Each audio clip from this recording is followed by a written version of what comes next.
Okay, here we are in the most glamorous setting known to man. This is the bathroom at the Shepherd's Bush Bar. We're here with Guillemots. We've got Five. Hello. And Arista. And Arista. So I didn't actually know that. I wasn't going to... I was supposed to say that myself. Never mind. Okay, so... All right, no, I feel like I've offended you already.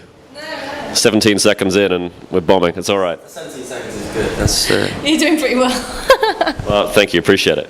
Okay, so we are at Bushstock in the bathroom.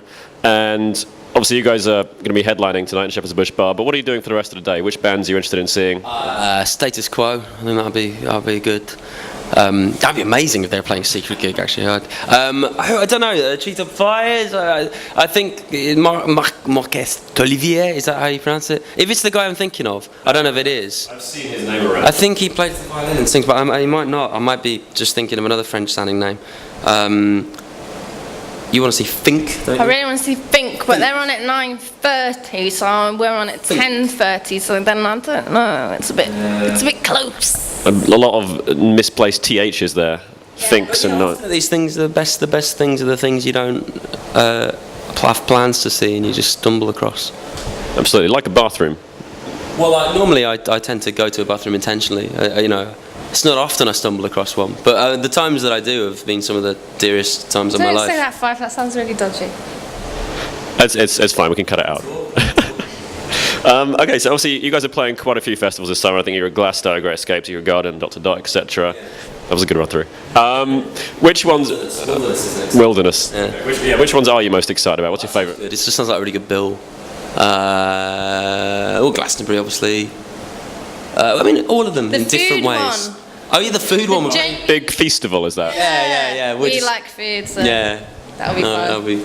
Do you get a free banquet with each set? I mean, how's the banquet? But I think of that one. I don't really like to eat before I play, though. I hope we're not on too late. We probably won't. I'll be stuffing my face all day. It helps me to. Is that your pre-show ritual? Just like a hamburger or a hot dog or something? Pretty much. I really like to eat after the show. That's great. We had a gig in France recently, and it was great. In France, and we found a really cool little bistro. No, it was great. That's sort of after a gig, sit down, nice red wine, French meal. So tablecloths. So where are you going tonight to eat then? I mean, there's quite a few. Well, with things we finish at about 10:30. I think probably then we'll just get cabs home. Oh, 11:30 do we finish? Yeah. No, there will be nowhere open. So no falafel at Shepherd's Bush Market. Yeah, I'll probably get a falafel near me instead. Yeah.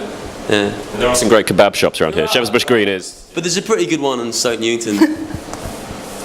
My kebab's bigger than your kebab. My kebab's not even a kebab, it's a kebab. God, you're so cultured.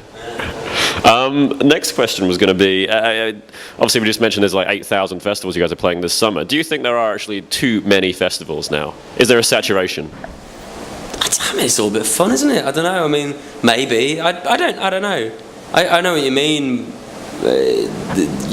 Ones stand out less because there's loads, but I'm sure they're all fun, And in the overall scheme of things, even if there are too many festivals, it's not really a massive problem, is it? No, I mean the world will keep spinning. Get over that one, I think. But I mean, so how does we'll just keep going. How does a festival sort of maintain a unique ethos then? Sort of are there any festivals to you that stand out that you've played over the last couple of years because they're different or? There's a really nice one in Germany. Halston, Halston, which is just really kind of, I don't know, it's just a really lovely atmosphere there. It's really sort of. I think it's location. It doesn't seem to have loads of branding, and it's just I mean that one's a lovely location. It's next to a lake, and it is Halston, isn't it? That's the one I'm thinking of. I mean, I generally I think I like the ones that seem a bit more homegrown and are not sort of like massively sponsored and I mean, obviously this is. I like quieter ones generally. It's not my idea of heaven to be like stuck in a field with thousands of people. Really, I prefer the ones where you've got a bit of breathing space. A bit of urban breathing space like today. Well, yeah. Well, I can't comment on today because I haven't really seen it today. But then today's a different. There's quite a few of these kind of festivals which it's basically taking over a town or whatever, rather than it's not a festival in the sense of there being a big field. It's more like the Great Escape in Brighton or South by Southwest. Absolutely. I mean, did you guys get the same mod cons you'd get there today? Did you get a golf buggy between venues, all that kind of stuff? No. Disappointing. It's alright. You can deal with it. Obviously, your new album, Walk the River, came out fairly recently, and you've described it as being a slightly more stripped back kind of sound. Walk was spelled, they said it, wouldn't it? It was like W-A... or W-O-R-K. Work the River. Oh God, yeah, that's work, isn't it? That's an indication of how my brain is these days. That's what being in a band is. Special moment. Walk. I thought you were going to make your walk joke. No, I was just thinking walk, but W-O-R-K, that's work. Dear oh dear. I mean, that could be like the new which or there. It's one of those words that has two... Maybe, no, I'm just, my brain's just slow. Let's just move on. That's okay. No, we'll keep going. I mean, so the new record's got a slightly more stripped back, bandy sound, I think you described it as. I mean, how's that going to affect your show tonight? What can people expect that are coming down? Well, I mean, we're loving playing this stuff live, actually. We're mainly playing the new record, which, you know, it's funny, because when I see other bands and they only tend to play the new stuff, I sort of feel generally it's not the right thing to do, but we just feel really attached to so many of the songs, and it feels like, and I don't know, it hasn't felt at the gig so far like the audience is minded. I mean, we play a few old ones, but we sort of, you know, we feel very inside those new songs. Well, like, I mean, you guys have kind of evolved and had a completely different sound across each record. So how does that manifest itself when you play? The thing is, with these songs, we're playing them. I mean, we expanded on them a lot in the record, but they came out of us playing in a rehearsal room together. So we already knew, you know, a lot of the songs, things like Walk the River and stuff, like, kind of how we're playing it now, it was how we were playing it before we made the record, really. So there's not such a sort of need to figure out how to play the songs live. It's just much more fun, and you can just like give people a good show and enjoy it, and hopefully they'll enjoy it more, rather than worrying about, oh God, in a minute I have to run over to that tom and hit it twice, and then I've got to play this keyboard, and just being stressed out the whole time and not concentrating on performing. That was our height of like trying to just have as many different sounds on stage as possible, you know, and it was fun. We did some good stuff with it, but it's like I think your energy suffers a bit because you're so thinking about so many technical things. So this is a slightly freer, sort of more liberal show. And it just feels, I don't know, we just get lost in it more, and it's just more enjoyable, I think. Yeah. Cool. Well, I'm sure people coming down tonight are going to look forward to seeing you cut loose and. I hope so. But you know, I'm sure there'll be some who aren't.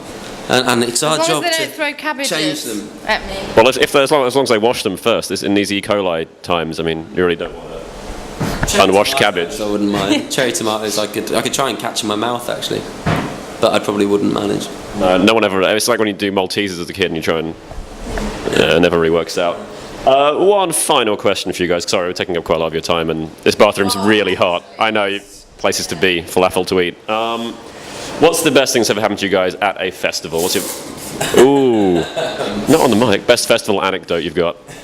That's it. You're supposed to enjoy them. Surely some kind of mirth or mischief happens. I don't know. Keep it clean. This is 12A, so. I can't remember any clean ones, you know. I can't remember any festival stories. I think generally because I'm very boring at festivals and I don't really do much. I don't get up to much mischief. Greg's I don't believe in mischief. Greg's the man to you should ask. find Greg, because he... He's probably off having mischief right now. That's why he's not here, right? Yeah, exactly. That was a really boring answer. I literally can't remember anything to say right now. It's okay. We have high-powered editing machines. We can chop that bit out. All right. And that's how you end with the tap. So anyway, thank you. Thank you very much for your time. And over to you.